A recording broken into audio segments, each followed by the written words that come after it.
This is not about cancel culture, it's about that money.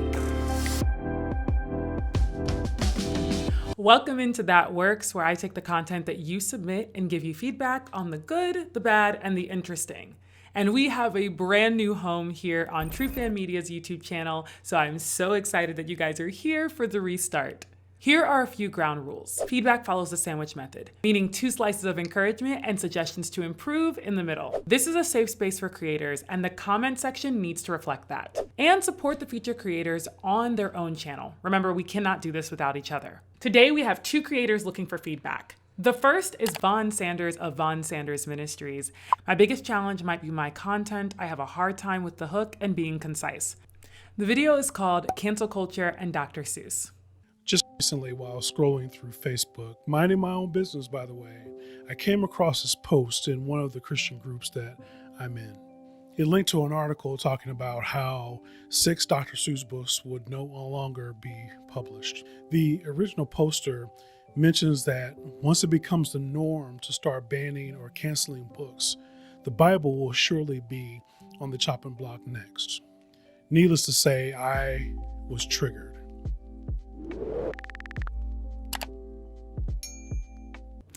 Yes, I love this topic. I'm very intrigued already. You said cancel culture versus Dr. Seuss, so I'm definitely wondering what's about to go down. What was said that you were triggered by? With seeing the B-roll that you had where you're kind of like, needless to say, I was triggered. I would love to start with that cold open as the opening of this video. Especially when you say a Christian YouTuber posted this and needless to say, I was triggered. Like, what did they say? I would be so like on the edge of my seat with that. But I love the use of the B-roll. And I just think that we could start even hotter. Maybe we get that engine revving and going, okay, what is about to happen? I'm going to address the cancel culture as it specifically pertains to Dr. Seuss. The company, Dr. Seuss Enterprises, that's responsible for the Seuss estate, made this decision sometime last year to discontinue 6 of the books in question because they contain inappropriate and insensitive depictions of certain people groups. They say they came to this conclusion voluntarily and not from any pressure to do so. To me, this is a calculated business decision. I don't know what the sales of these books were, but given the current social and political climate, I'm sure they considered that these books wouldn't be flying off the shelves.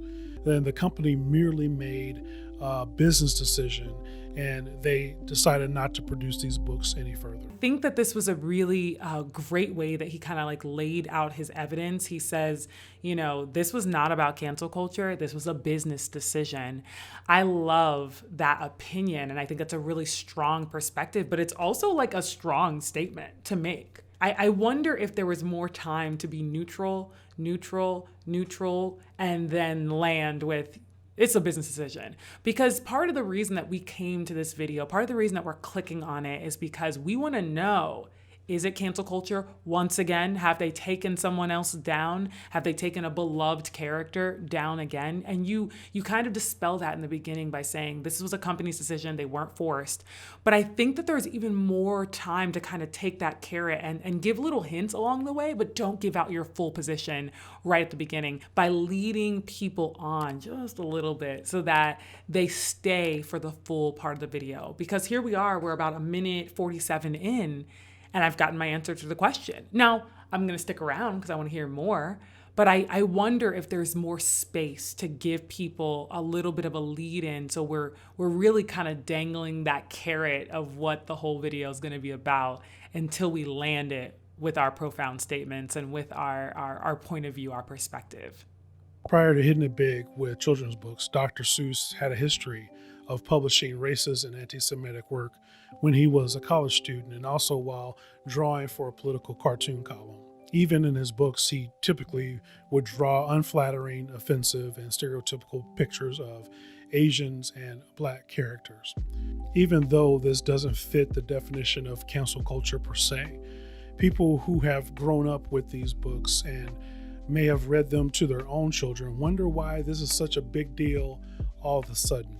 Well, the fact of the matter is, it isn't all of a sudden. While watching Tom and Jerry chase each other around, inevitably you would see something would happen where one of them would get shot in the face or a bomb would explode to reveal the character in a stereotypical black face. I can still hear my mother say, "Turn that mess up." Oof, those images of the minstrelsy and the blackface and cartoons, like it's hard. That's hard to look at, but it's our history. It's what has made up our culture. And I'm even looking at Vaughn's thumbnail on this video. He's got the cat in the hat. And he's got, kind of the inquisitive look. I feel like we could go even further with this thumbnail because what you just showed, the imagery you just showed was so like gut-wrenching, but like we could really land this with a minstrel shot in your thumbnail. So I would challenge you, Vaughn, to go even further with that thumbnail, like really draw people in with like, what is that? What am I seeing? Because I don't think that when people talk about the cancel culture argument, they're making it seem like they're overreacting once again. But what you just shared, that research that you just showed, which I love, by the way, I love how well researched you are and how, thorough you went into it. Take that and put it in the thumbnail. So we should understand that we are all image bearers of God and we should treat each other with respect. So we should not support anything that dehumanizes another human being. These depictions that make entire people groups into false caricatures are ungodly. If you profess to be Christian and choose to fight for these particular books, or even the Looney Tune cartoons that have been vaulted due to their stereotypes, you really have to ask yourself if you're okay with perpetuating these horrible stereotypes of another image bearer. Are you displaying love for your neighbor and the fruit of the Spirit by supporting these things? Yeah, what he just said, let that land, right? We cannot support things that dehumanize other image bearers. Like, that's heavy. And for me, like, that's an edit, that's a pacing thing of cutting that music. We don't even, just let that land, let it ring in the ears of our viewers. Because that's so key. Build your edits around those gems because they're powerful and we want them to land. And that's how we use editing to really curate the experience for the viewer. That's the only thing we're in control of, right? As creators, we don't get to control the algorithm. We can't control who sees it or how it gets recommended, but we can control the experience for the viewer, how they see it, how fast they see it, whether we breeze past a point or land on a point. So I think that's something that you can certainly lean into to really make that content even more engaging. I'm not a big fan of Denzel Washington, but one of his better movies is The Book of Eli. It's then shown him reciting the book, which is the Bible. He's reciting it from memory and it's being recorded for print. And you see the last picture of them putting the book on the shelf. This should be our approach to God and His Word, that we hide it away where no one can take it, no one can do anything about it.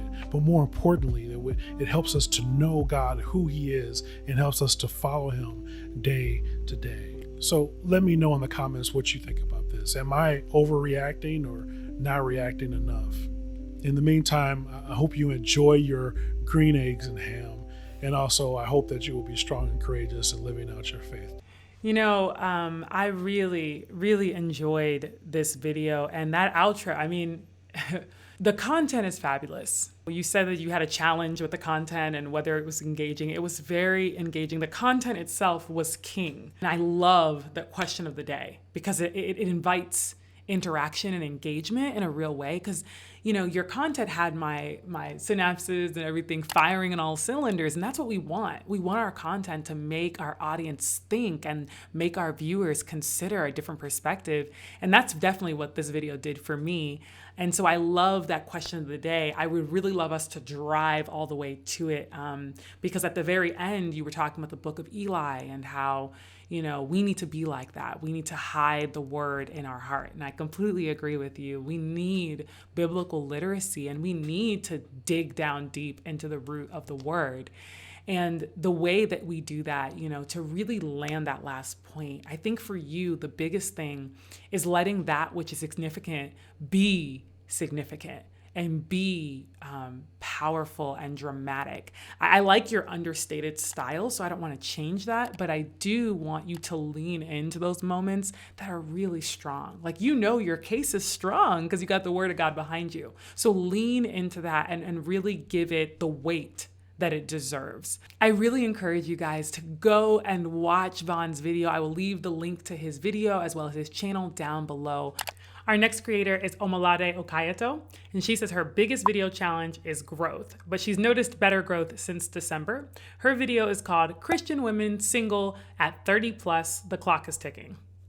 Hi guys, welcome back to my channel. If you are in your 30s and you're single, make sure you watch out for this video.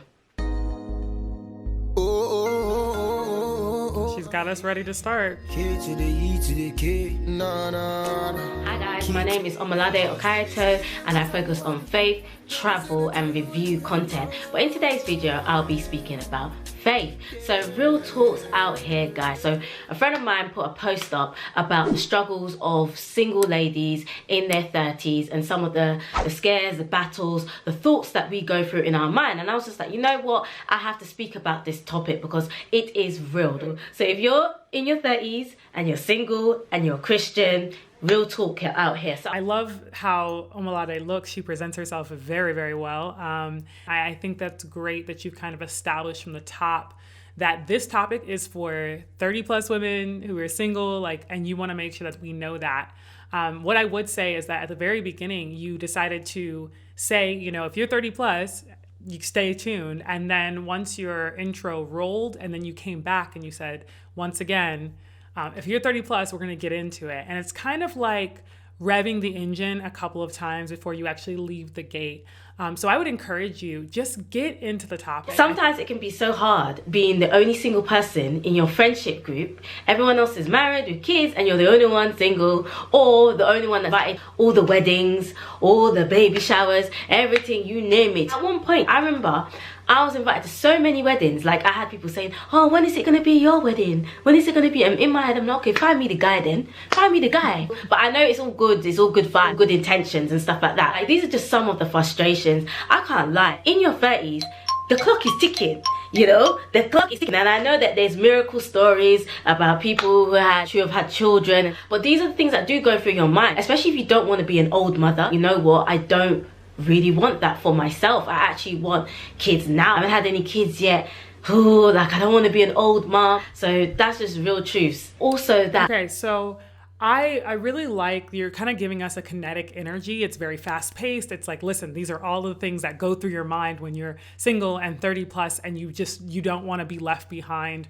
And I think that's incredibly relatable. And I imagine that your audience would really identify with that and respect that you have kind of put their story forefront. So I really like that you did that. The morph cuts that you have. So, you know, I know that what you're using is a transition. It's a little bit jarring to have those morph cuts as quickly as they came together, that kind of like fluid motion, and it makes it feel somewhat anxious. So there's a difference between rhythm and pacing and saying, hey, let me get out all the pain points that my audience is dealing with. And that kind of frantic, like all the cuts because I don't want it to waste time. We really want to be specific about those. So just consider that as you're kind of going through and doing your edits. Think about, when can I use this morph cut very intentionally to make this edit kind of make sense and has to have a reason for it. I had this big dream that, oh, you know what? When I buy my property, it's going to be with my partner. These were the things that were in my head. But then when I reached 30 and I was just like, oh, you know what? Maybe this plan might not go according to plan. Who knows? A really good friend of mine, he actually mentioned that to me. He was just like, oh, Omolade, continue what you're doing. Don't worry about that. You focus on you and you continue what you're doing. And that's what I've been doing. But I can't lie. I can't say that these thoughts did not come in my head or I didn't have these plans, because I did. These are just some of the realities of stuff, guys. Let me not hide. At the end of the day, marriage is not compulsory and people do choose to be single. And I completely respect that. I can't completely tell, but it looks like that Omolade decided she's now transitioning into the resolve of this pain point. So the problem and the issue she's addressing is that when you are single and 30 plus, there's a lot that goes on in your mind, and there's a lot that goes on in the minds of other people and how they perceive your singleness. But then how do you transition in a way that's not so abrupt? We want to kind of ease our people into the solution rather than, okay, here we go, we're turning the corner. Because sometimes when us as the creator is kind of going through our own, stream of consciousness, we're not really considering that someone has to follow us. You ever followed somebody on the road, like on the highway, and they're like they're like flying through these lights, and you're behind them and you're following them. You're like, I cannot keep up with you. I got stopped by a second light. That is what I want you to think about when you're structuring your content is someone is following you. So if someone is following you, you got to make it as simple and as clear as possible for them to be able to follow where you're going, what your argument is. A few years ago, we were just talking and she was just like, maybe it is some people's destiny to be single. And I was just like, wow. I was thinking, God, oh my gosh, is it my destiny to be single? Is that my destiny? Of course not, like, I don't want that for myself, but I was just like, I literally had to deep it in that suppose if I am going to be single for the rest of my life, can I live with that? Am I content in that?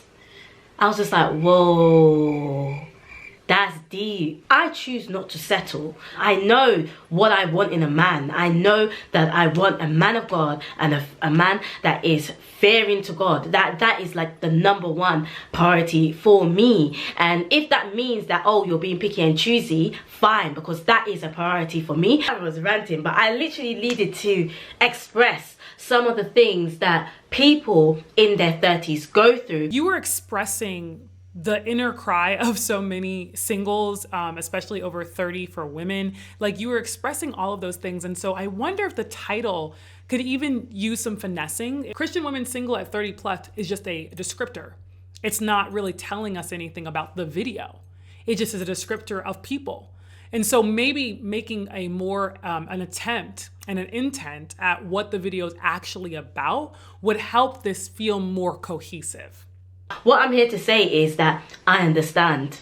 I'm with you. I get what you mean. You're not the only one that's feeling it. You're not the only one that's going through this in your head. And there are lots of topics about what you need to do to get married, or marriage advice, or how to be a good mother, and all of this. So much advice about it. But I think one thing that has been highlighted recently is this. I don't feel like there's enough individuals who are speaking really and truly about this topic, and really and truly about the struggles of being in your 30s and being single, because it is real. So guys, look, if you want to rant in the comment, rant. I'm with you. I'm here to listen to your rant. So please comment below, guys. Make sure that our focus is on Christ, of course. Don't forget to like, don't forget to comment, and don't forget to subscribe. Support a sister, guys. Until next time.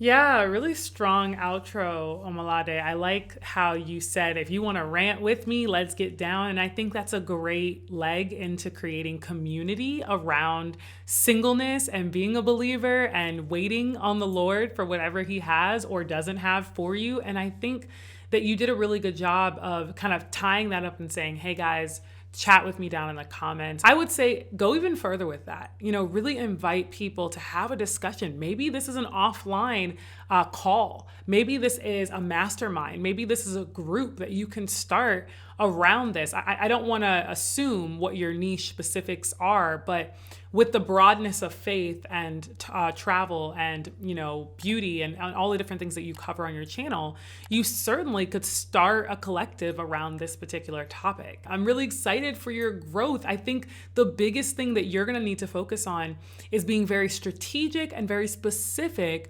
about what your topics are and how that builds up your audience, because growth in numbers really comes in growth in ourselves, right? It's a growth of how we see and how we present our information. And then people who are taking from that are really feeling like, wow, I can follow this person through whatever red light they go through.